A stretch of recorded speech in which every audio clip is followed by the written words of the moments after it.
আসসালামু আলাইকুম গাইস। তো আজকে আপনাদের দেখাবো কিভাবে আমরা বক্স বাঁকা করি এবং বক্সগুলো দিয়ে কি বানাই, কি তৈরি করি।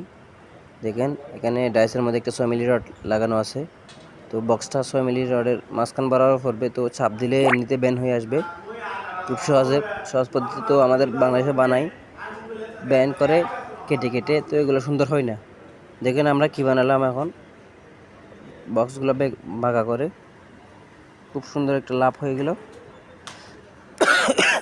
এটা লাভ কিসের জন্য সেটা আপনাদের দেখাবো আজকে। লাভ দিয়ে কি বানালাম, তো লাভ দিয়ে মূলত হচ্ছে একটা দুলনা তৈরির কাজ। তো এখন আপনাদের দেখাবো, দুলনা আগেও বানাইছিলাম, সেই দুলনাটা দেখাবো কি সুন্দরভাবে দুলনা বানাইছিলাম।